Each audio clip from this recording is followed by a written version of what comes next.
Welcome to my place. I've shown you how to make a buttonhole for a wedding. I showed you how to make a corsage for the mother of the bride. I think I've also shown you how to turn it into a wristlet.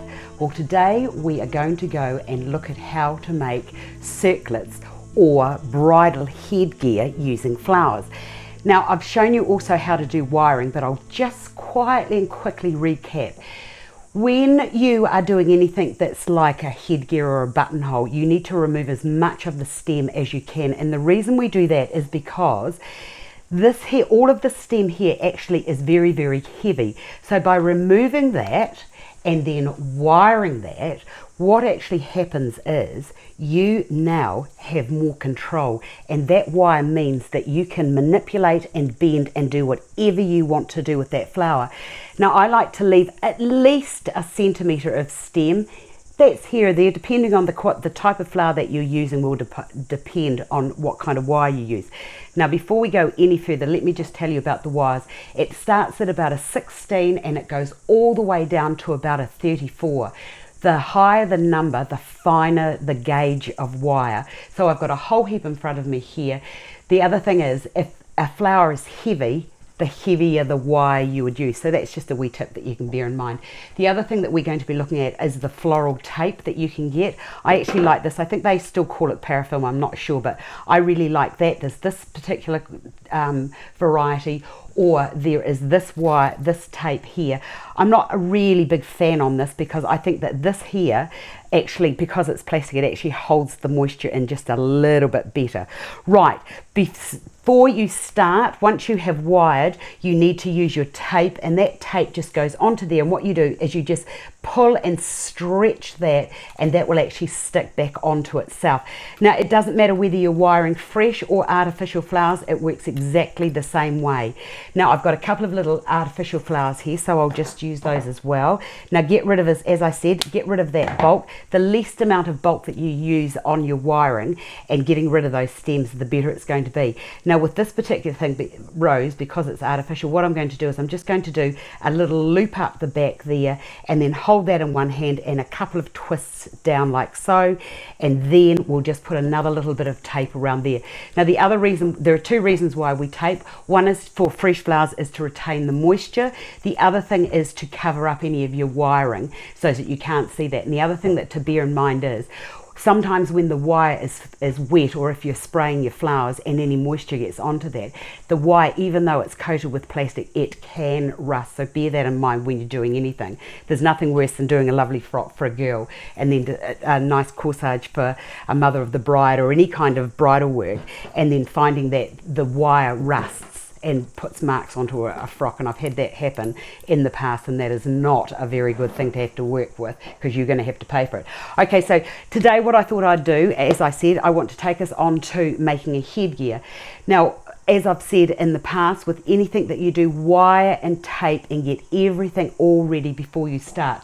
Now, for a garland, for a little girl, or even if it's for a bride, this is what I like to do. I like to get my wire, and then I like to just bend that back on itself, and then just a little bit of tape just to hold that in place. Now, I'll just wire a couple of leaves while I'm here so that you can see where I'm going with those. We don't need all that long wire, so we'll remove what we don't want.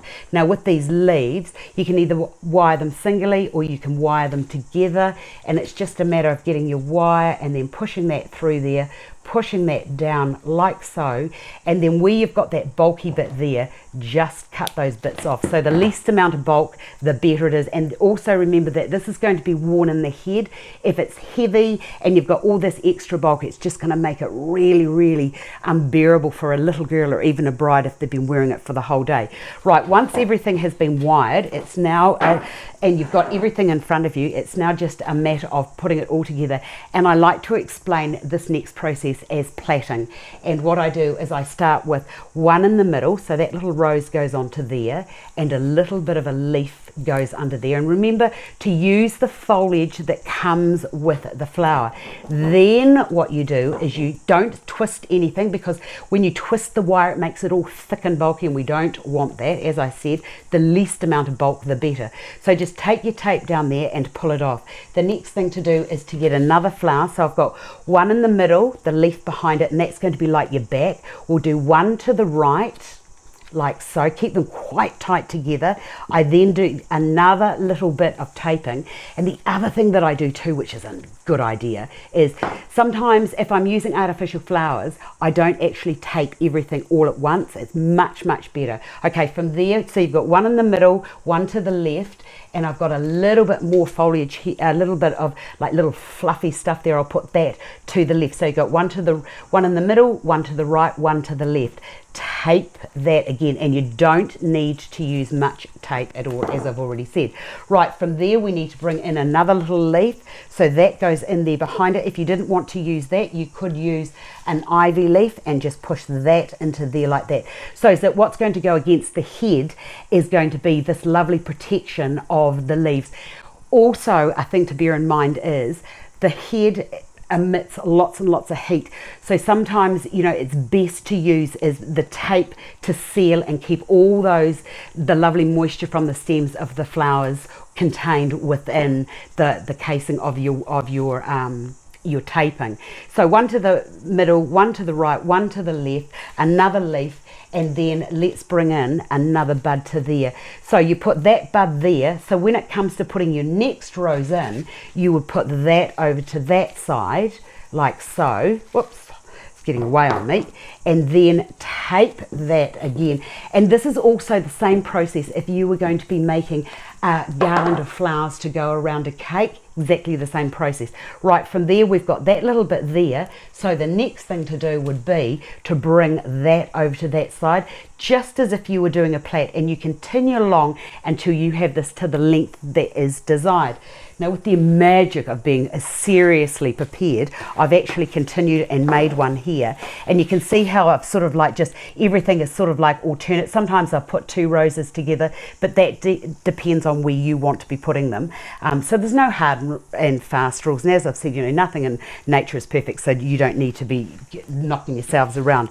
Right, now one more, I think I need one more piece. That little bit can go into there, and then it's when you get to here that it becomes just a little bit tricky, because you actually have to place it on your work surface like this, and then twist that around. Now, the other thing that I do with all of this bulk excess wire, cut that off as you go so that this doesn't get too thick.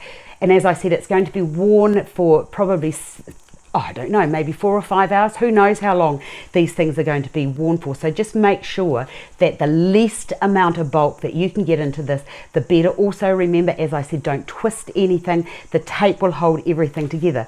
Right, when you get to the end, the next thing I do is I just bring that there. Hold on, that's a little bit too long, and I should really have made that just a little bit finer. But what you now do is just bring that. You can actually either put that through there like that, or what I do, in fact it's a cheat's way of doing it, but it's okay, just get that little bit of wire and then just push that around and under there, and then you just stretch that out to the width or the length that is desired. Now, with that little bit there that's sticking up there, can you see that little bit there? This is what I do. I just get another piece of wire. I need a longer piece for this. Get your longer bit of wire, and then just take that around like that and give it a good tug and a good pull, just to keep all of those ends nice and firm. And then with your wires, push those wires back into your work, and you can also get another bit of tape and then just tape around there. Okay, so the other thing I needed to tell you, so that's for a very little girl. Make sure that you measure, and then what I do is I get a piece of ribbon, I put that around the wee girl's head or the bride's head, and I make sure that it is all the same length and it's all right length before you go any further. You can put ribbons onto the back of this if you wanted to. It's entirely over to you. So there's a quick and easy little flower girl's garland, or it can be for around a cake. These look gorgeous in between. If you've got a 3-tiered wedding cake with a big, small at in the top, and then graduating them down, or you could have that around your cake. The other thing that's really nice is little wee ones, and I like to put those around candles or glasses. Look fantastic. Now, just moving on just a little bit further, that there's for the small one, and it is no different from making something this size here, which would be for the trend now is for the girls to have those really lovely big garlands. I absolutely love them, but remember the size, the weight. If it's too heavy, it's going to be give the girl, whoever is wearing it, the worst headache. Okay, from there, I hope I have answered all your questions in regard to making floral garlands for a bride or a flower girl. Thank you for calling. I have enjoyed helping you girls out.